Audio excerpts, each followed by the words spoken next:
Chaos erupts behind bars. 46 lives held captive. This is not a scene from a movie. This is happening right now in Guatemala, where a massive, coordinated prison riot has shaken the nation to its core. But this story is about more than just a breakout. It's a window into a global crisis of justice, security, and human desperation. Some say this is pure criminal anarchy, a sign of a state losing control. Others argue it's the inevitable explosion from a pressure cooker of systemic failure. Who's right? Tonight, we go beyond the headlines for a deep dive analysis you won't find anywhere else.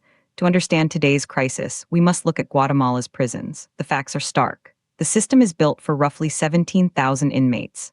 Current population? Over 26,000. That's a staggering 150% overcrowding rate. This isn't a new problem. It's a chronic condition festering for decades. Prisons are not run by the state, but by powerful rival gangs who control cell blocks, dictate movement, and run criminal empires from inside. Guards are often outnumbered, outgunned, and susceptible to corruption. The riots erupted simultaneously at 3 facilities: the Fragans prison, the Infernito prison, and a detention center in Escuintla. This level of coordination signals careful planning, likely by the dominant Barrio 18 and Mara Salvatrucha gangs. Their demand? We're told it involves protesting transfer policies and living conditions.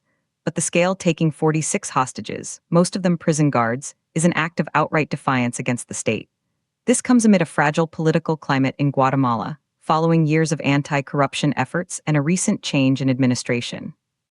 The security apparatus is strained, public trust is low, and into this vacuum, gang power grows.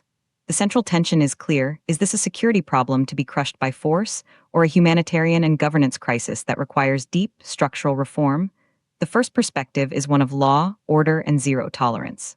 Supporters of this view argue this is unambiguous criminal terrorism. Proponents point out that these are not political prisoners or activists. They are convicted criminals, many for violent offenses, using terror tactics to dictate terms to a sovereign government. The message of capitulating to their demands, they argue, is catastrophic. It tells every gang in the hemisphere that hostage-taking works. This side finds its voice in hardline security officials and a significant portion of the public living in fear of gang violence. Their strongest argument is the precedent. Negotiating, they say, only emboldens. It leads to more riots, more demands, and a complete erosion of state authority within the prison walls. They point to strategies like in El Salvador, where President Nayib Bukel's mass incarceration and draconian prison measures have, by the numbers, crushed gang dominance and led to a historic drop in homicide rates. The argument is, Guatemala needs its own mano dura, or iron fist policy. Furthermore, they highlight the victims, the 46 hostages, the guards simply trying to do an impossible job, and the families terrified by the spectacle of chaos. The official statement from the Interior Ministry, promising to re-establish order with all necessary measures, aligns with this view. The solution, from this perspective, is a swift, overwhelming security response to retake the prisons, isolate ringleaders, and impose permanent harsh control. Supporters argue the state must prove it is the strongest force in the room, even if that room is a hellish, overcrowded prison. But wait, there's another side to this story. Critics, however, see it differently. They argue that responding with pure force is like punching water. It addresses the symptom, not the disease. Opponents counter that the riot is a desperate scream from a broken system. When you pack humans into inhumane conditions, strip them of rehabilitation, and leave them under the rule of violent gangs, what do you expect? This side, championed by human rights groups, prison reform advocates, and some sociologists, says the riot is a predictable outcome. Their strongest counter-arguments focus on root causes. The overcrowding is illegal under international law. Sanitation is poor, healthcare is minimal, and rehabilitation programs are virtually non-existent. This isn't a prison system, it's a criminal university and a time bomb. Skeptics point out that the iron fist approach often makes things worse. It fills prisons even faster, worsening overcrowding. It pushes gangs to become more brutal and secretive. It ignores the fact that over 40% of Guatemala's prison population is in pre-trial detention, not even convicted. They are languishing, sometimes for years, in these gang-controlled pits. Furthermore, critics highlight the corruption that enables this. How do phones, weapons, and drugs get inside? How do gang leaders coordinate across prisons? This requires complicity. The problem isn't just inside the walls, it's in the guard towers and administrative offices. The other side argues that without tackling judicial backlog, investing in alternative sentencing, and launching a serious, uncorrupted effort to retake physical and administrative control of the facilities, any security operation will be a temporary fix. You can't solve a humanitarian crisis with a battalion. So who's right? Let's look at the evidence. Stepping back from the rhetoric, what does the data and expert analysis tell us? The evidence paints a grimly complex picture. First, the numbers. Guatemala's homicide rate, while high, has actually decreased from its peaks in the early 2010s. However, extortion and intra-gang violence within prisons remain rampant. Experts note that prison riots of this scale are almost always a sign of internal gang power struggles or protests against state attempts to disrupt their operations, like transferring leaders. International comparisons are instructive.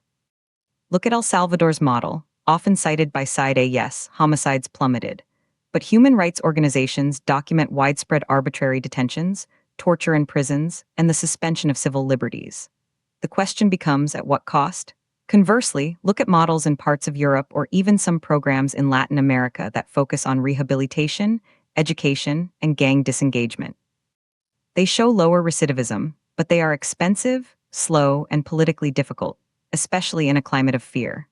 Neutral penal experts, like those from the UN Office on Drugs and Crime, suggest a dual-track approach is the only viable long-term solution.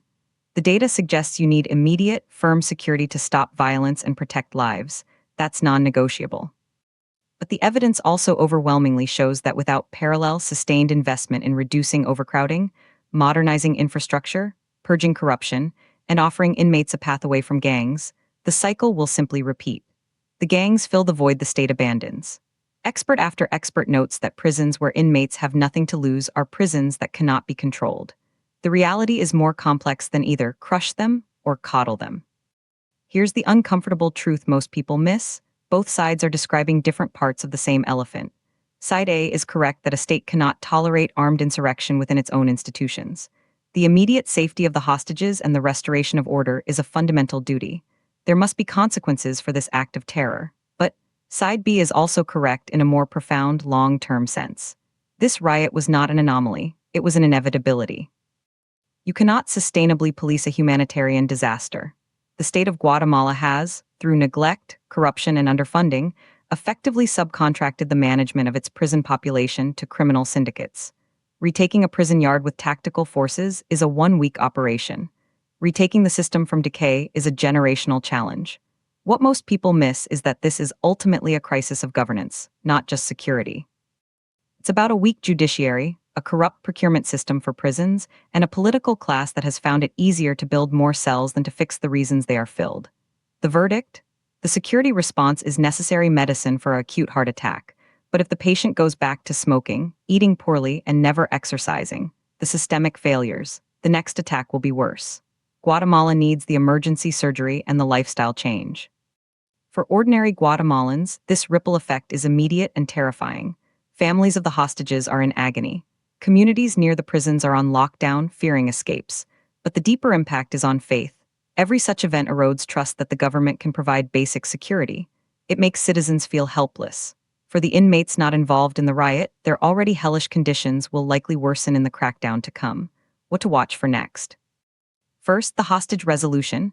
Will it be through assault or negotiation? The method will set a precedent. Second, watch the government's medium-term proposal. Will it announce a new wave of mass incarcerations, pouring more fuel on the overcrowding fire? Or will it finally pair security funding with serious judicial and penitentiary reform? Third, watch the gang reaction.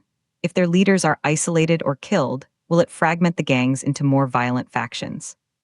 The future hinges on whether this event is seen as a pure law and order problem, or as the catastrophic symptom of a deeper disease that finally demands a comprehensive cure.